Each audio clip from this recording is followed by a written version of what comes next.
ओम काली काली महाकाली कालिके परमेश्वरी सर्वानंदकरी देवी नारायणी नमस्तुते। ओम ह्रीं क्लीं छीं ह्रीं प्रीं प्रीं ह्रीं ओम क्रीं मूर्ति शारदे मम कार्य सिद्ध कुरु नमः। सभी लोगों को जय श्री राम, जय हनुमान जी महाराज की। आज हम माता महाकाली मरघट वासिनी मरघट की महारानी अघोर काली का शाबर मंत्र, जो कि बुंदेली शाबर मंत्र माना जाता है, उसी मंत्र का विधि विधान हम अपने इस वीडियो में बताने वाले हैं। लोग तरह तरह की बाधाओं से परेशान होते हैं, जैसे कि भूत प्रेत बाधा, तंत्र बाधा, मशान की बाधा, पिशाच की बाधा, खबीस की बाधा, मरघट चेटक की बाधा, तमाम प्रकार की मैली कुचैली विद्याओं से जो लोग परेशान होते हैं, ऐसे व्यक्तियों के लिए यह मंत्र विशेष खास होता है, क्योंकि इस मंत्र के पाठन करने मात्र से ही समस्त प्रकार की दुष्ट बाधाएं समाप्त हो जाती हैं। खासकर माया, प्रेत माया, भूत माया, तंत्र माया, मंत्र माया, डाकनी माया, साकनी माया, ये एक प्रकार का ऐसा तंत्र होता है कि जैसे ही आप कहीं दिखाने जाते हैं तो वहां अक्सर देखा जाता है कि ऐसे लोगों को सवारी आती है, या देखने वाला व्यक्ति समझ नहीं पाता कि इसके ऊपर कौन सी बाधा है। अलग अलग जगह अलग अलग प्रकार के नाम निकल के आते हैं, मतलब वह है जानकार को गुमराह करने वाली शक्ति होती है। तो जो अपने आप को कभी देवी बताती है, कभी मशान बताती है, कभी चुड़ैल बताती है, कभी कभी तो हमारे सगे संबंधियों से बुराई भी करा देती है कि तुम्हारे भाई ने ही, तुम्हारे फूफा ने, तुम्हारे मामा ने तुम्हारे ऊपर तंत्र किया हुआ है। इस तरह की व्याधियां देखने को मिलती हैं। तो ऐसी दुगेली बाधा या दुगेली माया को यह मंत्र समाप्त कर देता है। माता महाकाली का यह मंत्र नवरात्रों में सिद्ध किया जाता है। इसके अलावा गुप्त नवरात्रि में भी इस मंत्र की साधना आप कर सकते हैं, दीपावली में कर सकते हैं, होली में कर सकते हैं, और जब कोई मुहूर्त आपको नहीं मिल रहा है तो किसी भी अमावस्या के दिन भी काम चलाऊ साधना आप कर सकते हैं। लेकिन इस मंत्र की संपूर्ण सिद्धि पाने के लिए आपको नवरात्रें विशेष मानी जाती हैं, और इसके बाद दीपावली जो होती है, दीपावली की रात से लेकर अगले 11 दिन तक इस मंत्र के लिए विशेष होते हैं। इन दिनों में आप इस मंत्र की सिद्धि कर सकते हैं। इस मंत्र की सिद्धि करना भी बहुत आसान है और बड़ी जल्दी ही यह मंत्र सिद्ध हो जाता है। बस जब मंत्र यह सिद्ध हो जाए, इस मंत्र को पढ़कर फूंकने से, झाड़ा लगाने से तत्काल ही बाधाएं समाप्त हो जाती हैं और दूर हो जाती हैं। यह मंत्र सुनने से भी प्रभाव दिखाता है। जो व्यक्ति जप तप नहीं कर पाते, साधना नहीं कर पाते, ऐसे व्यक्ति इस मंत्र को श्रवण करना शुरू करें। तत्काल तो 5 से 10% राहत मिल ही जाएगी, लेकिन लगातार यदि मंत्र का श्रवण करते हैं और बताए गए नियमों का सुनते सुनते ही पालन करते हैं, तो वो देखेंगे कि धीरे धीरे उनकी समस्त प्रकार की बाधाएं समाप्त हो जाती हैं। माता महाकाली मरघट वासिनी का यह मंत्र एक बार हम श्रवण करेंगे। लगातार श्रवण करने के लिए इस मंत्र को आप हमारा इस वीडियो के पहले वाला वीडियो, मतलब एक दिन पहले वाला वीडियो आप देखेंगे तो इसका श्रवण हमने फुल उपलब्ध कराया है, आधा घंटे का। तो बढ़िया से उसको श्रवण करिएगा। और हमारा मानना तो यह है कि जो लोग साधक हैं और चाहते हैं कि मंत्र की हम साधना करें, ऐसे व्यक्ति मंत्र श्रवण करते हुए ही कंठस्थ किया करेंगे, क्योंकि ऐसा करने से शरीर में कोई ना कोई लक्षण उन्हें उभर के आता है। कोई लक्षण जब उभर के आ जाता है शरीर में, तो पता लग जाता है कि यह मंत्र आपके लिए उचित है कि नहीं है। और बुंदेलखंडी शाबर मंत्र तो इसीलिए खास होते हैं कि सुनने से ये जब लक्षण प्रकट करें तभी इन मंत्रों को सिद्ध करना चाहिए। यदि सुनने से कोई लक्षण उभर के नहीं आ रहा है, मतलब उसकी ऊर्जा आपके शरीर की ऊर्जा से मैच ही नहीं कर रही है, तो उसमें सिद्ध होने की गुंजाइश कम रहती है। और जिसकी ऊर्जा आपके शरीर से मैच करती है, उसके शरीर में लक्षण उभर के आ ही जाते हैं। लक्षण क्या क्या आ सकते हैं? जैसे कि रोए खड़े हो जाना, गुस्सा आना, उल्टी लगना, सवारी आ जाना, तमाम प्रकार के जो लक्षण हैं उभर के आते हैं। कई बार रोने का मन भी करता है, तो ऐसे लक्षण उभर के आते हैं, मतलब आपको यह मंत्र सूट कर रहा है। इसके अलावा प्रेत बाधा, तंत्र बाधा युक्त व्यक्ति को भी सेम लक्षण उभर के आते हैं, तो परेशान होने की जरूरत नहीं है। जब लक्षण उभर के आए तो माता महाकाली का ध्यान करते हुए मंत्र को लगातार हमें श्रवण करना चाहिए। धीरे धीरे बाधा का समापन हो जाएगा। मंत्र ध्यान से सुनिए और फिर इसकी हम आपको विधि बताते हैं। ओम काली काली महाकाली कृष्णवर्णी शववाहिनी मुंडमालधारी हंसमुखी शंभु शिवानी काल रूप काली की काली अघोर काली शत्रुमारणी मरघट की महारानी काल संग काली चले काली संग कौन कौन चले बामन वीर चले 64 जोगनी चले 9 नारसिंह चले 70 मसा 8 भैरव चले भूत माया प्रेत माया डाकनी माया साकनी माया काटे बरम माया पिशाच माया खब्बीश माया मशान माया तंत्र माया मंत्र माया चेटक माया मरघट माया बान बान घसीट घसीट पछीट पछीट काट काट मार मार महाकाली हुंकार मार दुष्ट शक्ति मेली विद्या भस्म कर बस में कर शत्रु मार खड़क से काट कलेजा फाड़ निस्त नामूद कर दुहाई महादेव की दुहाई काल भैरव की। ओम क्रीम कालकाय नमः ओम रौम काली महाकाली किलकिली फट स्वाहा। इस तरह का देखिए मंत्र है यार। कोई भी शाबर मंत्र हो उसके पीछे आपको कोई ना कोई वैदिक बीज मंत्र लगा ही लेना चाहिए। इससे मंत्र की शक्ति अच्छी हो जाती है और जब मंत्र में सिद्धि मिलती है तो उसकी ऊर्जा हमें अच्छे ढंग से महसूस होने लगती है। तो कोई भी शाबर मंत्र जाप करें या सिद्धि साधना में प्रयोग करने वाले हैं तो लास्ट में उस इष्ट का बीज मंत्र यदि आपके पास उपलब्ध है तो अपने इच्छित बीज मंत्र लगा सकते हैं। जैसे हनुमान जी महाराज के शाबर मंत्र सुनते हैं तो उसके नीचे आप इच्छित बीज आप लगा सकते हैं कोई भी, जैसे हनु हनु हनु हनुमते नमः हम हनुमते नमः हम हनुमते रुद्रात्मकाय हुम फट, ऐसे आप बीज लगा सकते हैं यदि हनुमान जी का शाबर मंत्र आप प्रयोग कर रहे हैं। तो यह काली जी का है तो काली जी के नीचे भी मंत्र के नीचे भी आप कोई भी बीज मंत्र का प्रयोग कर सकते हैं।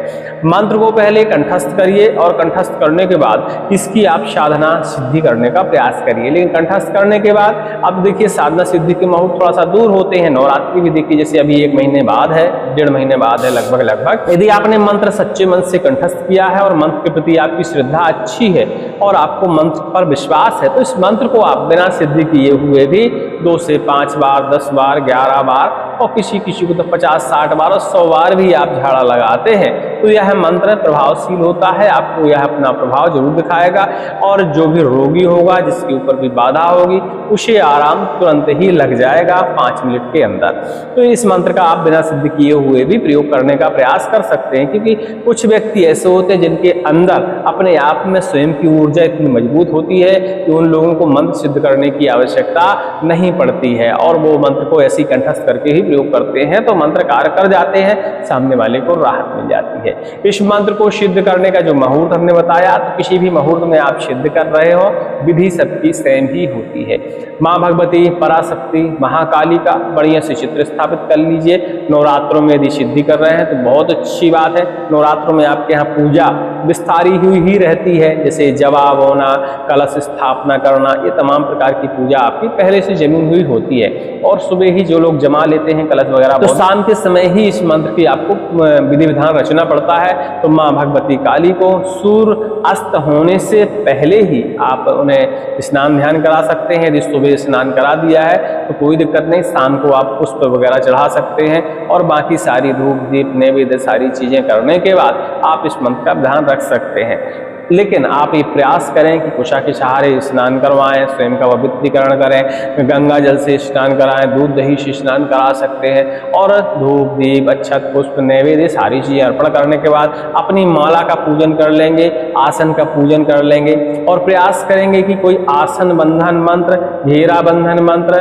आपके पास होना चाहिए जो कि हमारे चैनल पे उपलब्ध है। उन मंत्रों का प्रयोग करके अपना आसन भी बंधन करें, घेरा भी बंधन करें और इसके बाद आप ये भी विचार करें कि कई बार मंत्र विकृत हो जाते हैं हमारी कुछ गलतियों के कारण, त्रुटियों के कारण। ऐसे में यह हो सकता है कोई शक्ति विघ्न डालने आ जाए तो उस कारण भी मंत्र की ऊर्जा जो है विकृत हो जाती है। तो आप ऐसे में एक कवच का निर्माण कर सकते हैं। कवच बनाने की विधियां हमारे चैनल पर उपलब्ध है, लगभग 7-8 महीने पहले की वीडियो देखेंगे तो कवच बनाने का आपको वीडियो मिल जाएगा। और जो लोग नहीं बना सकते वो हमारे यहाँ से कवच सिद्धि साधना करने के लिए मंगवा भी सकते हैं। उस कवच को आप धारण यदि करे हैं तो मंत्र की ऊर्जा भले ही विकृत हो जाए, विघ्न डालने कोई भी आ रहा हो, कोई फर्क नहीं पड़ता, आपको उससे क्षति नहीं पहुंचेगी। तो इन सब चीजों का आपको ध्यान रखना है। आसन पर बैठ जाइए, एक सरसों के तेल का बढ़िया से बाएं तरफ अपने दीपक जला लीजिए, रुद्राक्ष की माला ले लीजिए, गौमुखी होनी आवश्यक है, इस बात को ध्यान देना है क्योंकि माला आपकी जमीन से टच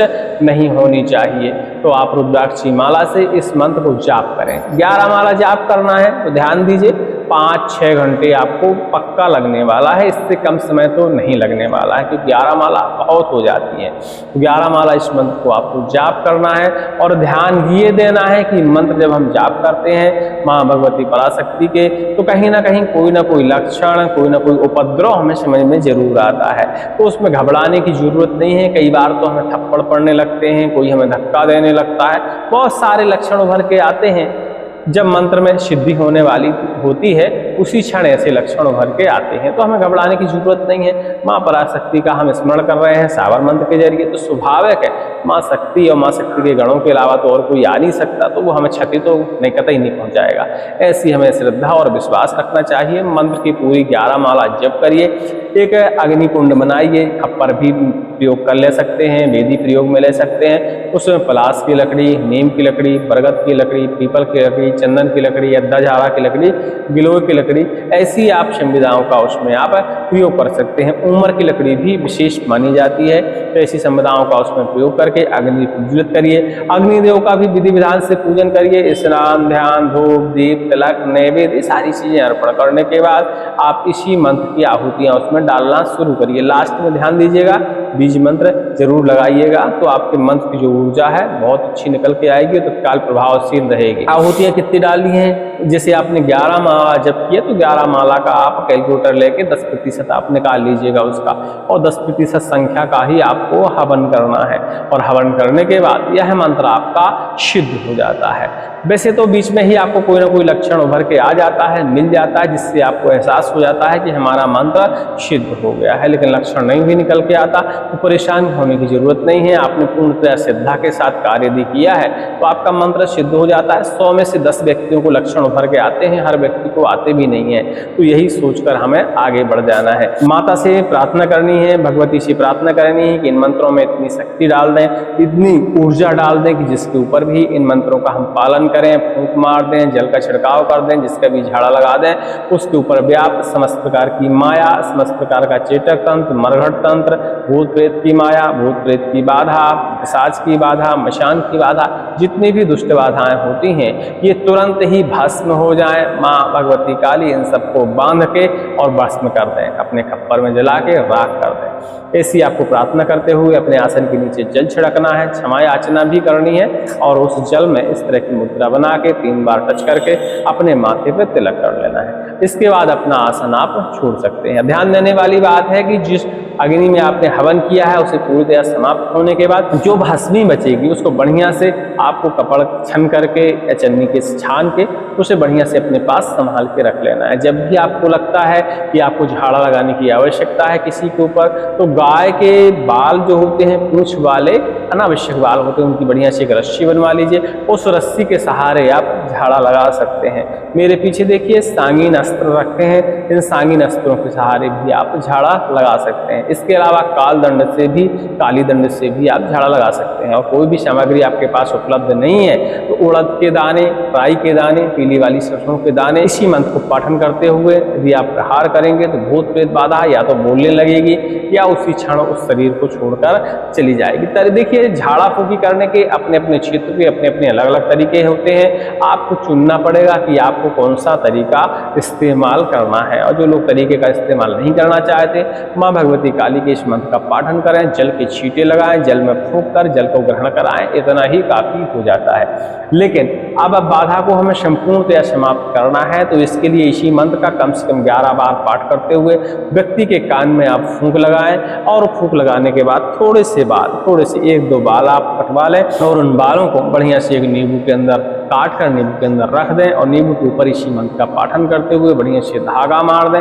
और उस नींव को या तो आप नदी में विसर्जन कर दें या किसी एकांत जगह में, काली माँ के मंदिर में भी, शिव जी के मंदिर में भी, किसी भी देव स्थल में उस नींव को इतना गड्ढा खोदकर आप डाल सकते हैं। ऐसा करने से समस्त प्रकार की बाधाएं जो है बंधन में पड़कर नष्ट हो जाती है। हमने बताया अपने अपने क्षेत्र के अपने अपने तरीके होते हैं, आप किसी भी तरीके का प्रयोग कर सकते हैं मंत्र को झाड़ा लगाने में, लेकिन इस मंत्र से आप शत्रु का भी शमन कर सकते हैं। यदि आप शत्रु से बहुत ज़्यादा परेशान हैं तो आपको थोड़ा सा उपाय करने की आवश्यकता है। पहले तो इस मंत्र को सिद्ध कर लेना है और सिद्ध करने के बाद इस मंत्र का आप शत्रु के ऊपर प्रयोग कर सकते हैं। यदि वास्तविकता में शत्रु दोषी हुआ, क्योंकि माँ काली निर्णय की देवी मानी जाती हैं, जहाँ गलत होता है वहाँ संहार होता है और जहाँ श्रद्धा होती है, भक्ति होती है, वहाँ कल्याण होता है।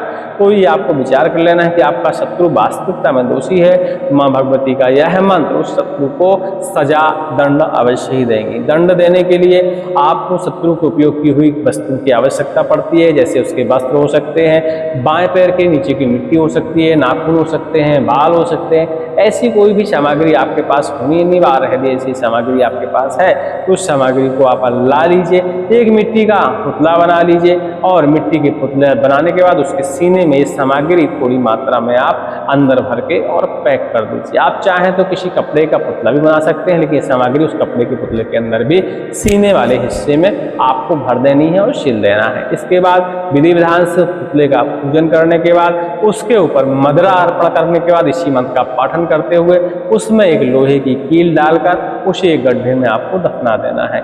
और ऐसा करते हुए कि निश्चित ही मानिए यदि आपका शत्रु दोषी हुआ तो उसको दंड उसी क्षण से मिलना शुरू हो जाएगा। देखिए शत्रुनाश की विधि इसमें विस्तार है, ये हमने शॉर्ट बता दिया, ये पूरी विधि नहीं है शत्रुनाश वाली। ताकि भूत प्रेत झाड़ा में इस मंत्र का आप निसंकोच प्रयोग कर सकते हैं। इस मंत्र की संपूर्ण शत्रुनाश की विधि जानने के लिए आप टेलीग्राम में लिख सकते हैं या हमें फ़ोन भी लगा सकते हैं। शाम के समय हमारा फ़ोन चालू रहता है तो उस समय बात करके आप इसकी जानकारी हमसे ले सकते हैं। सभी को जय श्री राम, जय हनुमान जी महाराज की। मंत्र डिस्क्रिप्शन में लिखा हुआ आपको मिल जाएगा तो चेक कर लीजिएगा, क्योंकि मंत्र में त्रुटियाँ नहीं होनी चाहिए। और हमारा विचार ये है कि इस मंत्र को आप कंठस्थ जप करें तो श्रवण उपलब्ध है हमारे चैनल पे। श्रवण करते हुए इस मंत्र का कंठस्थ ग्रहण करें तो बहुत जल्दी ही यह मंत्र प्रभाव दिखाता है, क्योंकि श्रवण करने से और हम जब कंठस्थ करते हैं तो 5 से 10% मंत्र यह हमारे लिए अपने आप ही सिद्ध हो जाता है। सभी को जय श्री राम, जय हनुमान जी महाराज। अधिक जानकारी के लिए टेलीग्राम में संपर्क कर लीजिएगा।